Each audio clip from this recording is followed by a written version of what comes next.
खरं तर संपूर्ण महाराष्ट्रामध्ये एक भगवं वादळ संचारताना दिसतंय।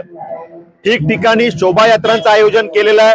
पनवेलमध्ये सुद्धा प्रत्येक शहरात भव्य दिव्य अशा शोभायात्रा त्या ठिकाणी साकारल्या जात आहेत आणि खास करून आमची मातृशक्ती, आमचे कच्चे बच्चे हे मोठ्या संख्येने या ठिकाणी शोभायात्रेत पाहायला मिळत आहेत। त्यामुळे खरं तर हे हिंदू नववर्ष त्याची ही सुरुवात आणि त्यामुळे आज प्रत्येकाच्या चेहऱ्यावर तो एक वेगळा आनंद, वेगळा जोश आणि जल्लोष हा बघायला मिळतोय। त्यामुळे मी सर्व नागरिकांना आजच्या या मंगल दिवसाच्या, हिंदू नववर्षाच्या, गुढीपाडव्याच्या मनापासून शुभेच्छा देतो।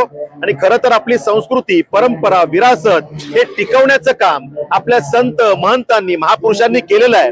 आमच्या मातृशक्तीने आपली संस्कृती, आपले सण हे पुढच्या पिढीकडे जसेच्या तसे हस्तांतरित करण्याचं पुण्य कार्य आजपर्यंत केलेलं आहे। हे कार्य असंच अविरतपणे पुढे सुरू राहिलं पाहिजे आणि ज्या परकीय शक्ती त्यांची संस्कृती आपल्यावरती लादण्याचा प्रयत्न करतात, आजपर्यंत तो आपण हाडून पाडलेला आहे। पुढच्या कालावधीमध्ये सुद्धा आपले संस्कार, संस्कृती टिकणं, ते वाढणं यासाठी आपण ताकदीनं काम करत राहू। आजच्या गुढीपाडव्याच्या मनापासून शुभेच्छा।